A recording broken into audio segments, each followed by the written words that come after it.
ਪ੍ਰਧਾਨ ਮੰਤਰੀ ਨਰਿੰਦਰ ਮੋਦੀ ਨੇ ਜਗਨਨਾਥਪੁਰੀ ਵਿਖੇ ਇੱਕ ਰੋਡ ਸ਼ੋਅ ਦੌਰਾਨ ਦੂਰਦਰਸ਼ਨ ਦੀ ਸੰਵਾਦਦਾਤਾ ਰੀਮਾ ਪ੍ਰਾਸ਼ਨ ਨਾਲ ਇੱਕ ਐਕਸਕਲੂਸਿਵ ਇੰਟਰਵਿਊ ਵਿੱਚ ਸੰਵਿਧਾਨ ਅਤੇ ਚੋਣਾਂ ਦੇ ਹੋਰ ਮੁੱਦਿਆਂ ਬਾਰੇ ਆਪਣੇ ਵਿਚਾਰ ਪੇਸ਼ ਕੀਤੇ। चुनाव से पहले ही जिनके तीसरे टर्म की बात हो रही है, लोगों को इंतजार है, ऐसे देश के यशस्वी प्रधानमंत्री नरेंद्र मोदी जी हमारे साथ हैं। प्रधानमंत्री जी बेहद ही स्वागत है। जय जगन्नाथ। प्रधानमंत्री जी सुबह के 8 बजे हैं। इतिहास में कभी ऐसा देखने को नहीं मिला है कि कोई प्रधानमंत्री सुबह होते ही जनता के बीच पहुंच जाए। पूरी में हम जब सुबह 7 बजे हम जगन्नाथ जी के दर्शन करने के लिए जा रहा था, तब से मैं हैरान था कि 6:30-7 बजे से हजारों की तादाद में लोग यहाँ खड़े थे। मैं देश की जनता का बहुत ही ऋणी हूँ।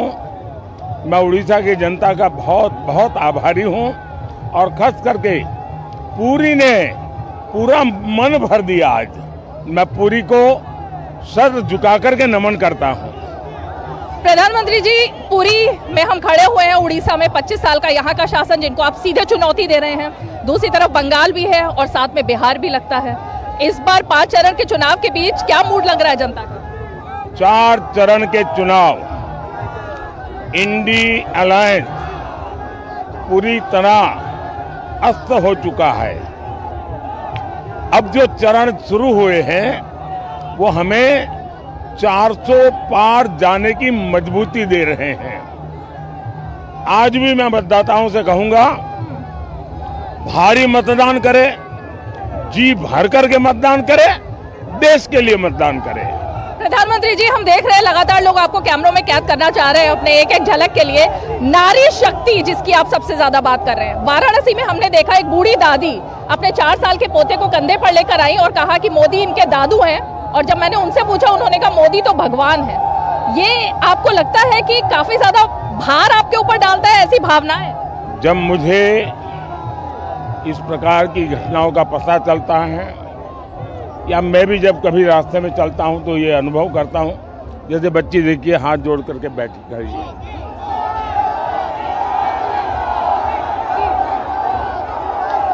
ये चीजें किसी भी व्यक्ति को भावुक करने वाली है और पॉलिटिशियन के जीवन में शायद ये ऐसा रेयर हो सकता है कि इतना प्यार, इतना आशीर्वाद।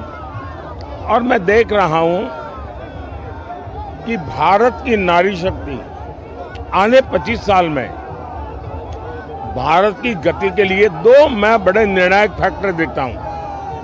एक, हिंदुस्तान का पूर्वी हिस्सा यानी उड़ीसा, हमारा झारखंड, हमारा बिहार, हमारा बंगाल, ये हिंदुस्तान का पूर्वी इलाका है, या पूर्वी उत्तर प्रदेश।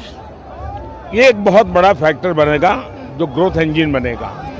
दूसरा, मेरे देश की नारी शक्ति, 50% नारी शक्ति, उनका जिस प्रकार से सामर्थ्य निकल करके आ रहा है। जब मैं कहता हूं मैं 3 करोड़ लखपति दीदी बनाऊंगा, तो मुझे लगता है कि मुझे कुछ नहीं करना पड़ेगा, सिर्फ अवसर देने हैं और मेरे गांव की बहनें लखपति दीदी बन के रहेगी, ये मेरा विश्वास है। जिस देश में इतनी सामर्थ्यवान मातृशक्ति हो, मैं गुजरात से आया हूं, हमारा पूरा जो डेयरी उद्योग है, आज अमूल जो दुनिया में इतना मशहूर है, उसकी पूरी ताकत महिलाएं हैं, पूरा उद्योग महिलाएं चलाती है।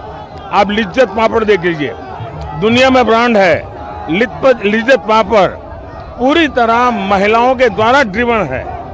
इसका मतलब ये हुआ कि हमारे देश की महिलाओं में एक अभूतपूर्व सामर्थ्य है। और अगर हम हमारी मातृशक्ति को, हमारी बहनों को अवसर दें, तो देश की इकोनॉमी को एक नई ऊर्जा मिलेगी, नया नेतृत्व मिलेगा। और इसलिए मैंने G20 में आग्रह रखा है, विमेन लेड डेवलपमेंट।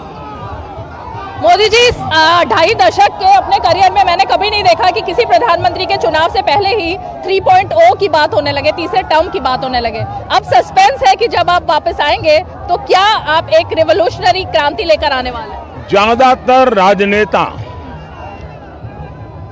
सत्ता, पद, प्रतिष्ठा उसी के इर्द गिर्द खोए रहते हैं। मैं उससे कोसों दूर हूं। मैं मानता हूं कि पद एक कार्यभार है। पद ये प्रतिष्ठा के लिए नहीं होता है, जीवन खपाना होता है और ये चीजें लास्ट मोमेंट नहीं करनी होती है।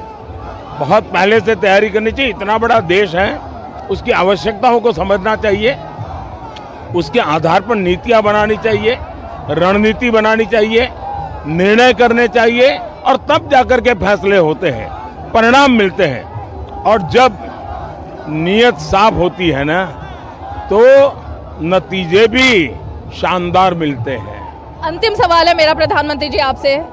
जब जब हमने देखा 14 में भी 19 में भी आपके खिलाफ जब भी कोई ऐसी भाषा का इस्तेमाल हुआ निचले स्तर पर जाकर, जनता ने और ज्यादा भरपूर प्यार और आशीर्वाद दिया।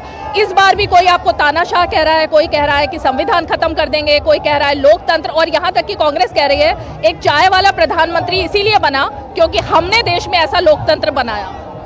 मैं डॉक्टर बाबा साहब आम्बेडकर का, मैं संविधान सभा का, उस समय सभी महापुरुषों का सर झुका करके प्रणाम करता हूं कि उन्होंने देश को ऐसा संविधान दिया कि एक चाय वाले का बेटा, एक गरीब मां का बेटा, और मेरे देश के लोकतंत्र की ताकत देखिए कि उसने उसे प्रधानमंत्री बना दिया। मेरे लिए तो संविधान शासन चलाने का सबसे बड़ा धर्म ग्रंथ है। मेरे लिए एक राजनेता के रूप में, एक पॉलिटिकल लीडर के रूप में, एक जनप्रतिनिधि के रूप में संविधान मेरा मार्गदर्शक है और मैं उसका पुजारी हूं।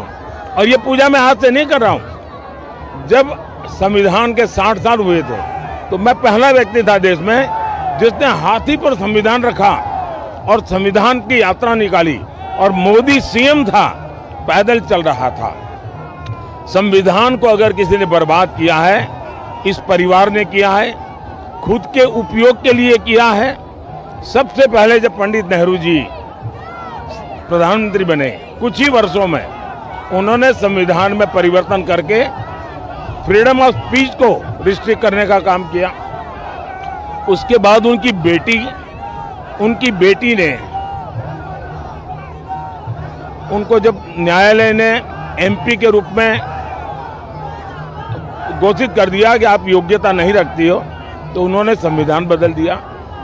देश की जनता ने मांग की कि आपको छोड़ देना चाहिए, तो उन्होंने इमरजेंसी लगा करके संविधान के लीरे लीरे उड़ा दिए और वो बैठी रही। उसके बाद उनके बेटे आए, उन्होंने शाहबानू का सुप्रीम कोर्ट का जजमेंट, उसको संविधान में इधर उधर कर करके उलट दिया, लाखों माताओं बहनों के अधिकार को छीन लिया। उसके बाद उन्होंने मीडिया को कंट्रोल करने के लिए एक बिल ले आए। उसके बाद उनके साहबजादे, जिनके पास कोई सत्ता नहीं, एमपीसी के सिवाय कुछ है नहीं, उन्होंने संविधान के द्वारा बनी हुई कैबिनेट, उस कैबिनेट के निर्णय को प्रेस कॉन्फ्रेंस बुला करके लीरे लीरे उड़ा दिए और कैबिनेट को अपना निर्णय रिवर्स करना पड़ा। संविधान का इससे बड़ा अपमान शायद हिंदुस्तान में किसी ने नहीं किया होगा, जिसमें इन परिवार के चारों पीढ़ी ने किया है। और इसलिए दूसरा, ये कांग्रेस पार्टी के संविधान को भी नहीं मानते। सीताराम केसरी को बाथरूम में बंद कर दिया था कांग्रेस पार्टी के अध्यक्ष थे, उठा करके फुटपाथ पर रात को फेंक दिया था और पूरी पार्टी को कब्जा कर लिया था। और इसलिए मैं समझता हूं कि कांग्रेस के मुंह में संविधान शब्द शोभा नहीं देता है। अंत में प्रधानमंत्री जी, आप अभी अभी भगवान महाप्रभु जगन्नाथ जी के दर्शन करके आए, आशीर्वाद आपने उनका लिया है। आप जिन शहजादे की बात कर रहे हैं, वो कह रहे हैं कि धर्म पर अगर आप उनसे बहस करेंगे तो आप जीत नहीं पाएंगे, वो चुनौती दे रहे हैं। मैं उनके धर्म के ज्ञान के विषय में जानता नहीं हूँ कुछ, और मैं अपने आप को कभी ज्ञानी कहता नहीं हूँ। मुझे तो धर्म से बहुत कुछ सीखना है। एक अगाध समुंदर है, शायद मैं 7 जन्म उसमें डुबकी लगाता रहूं तो भी मैं पूरा ज्ञान प्राप्त नहीं करूंगा।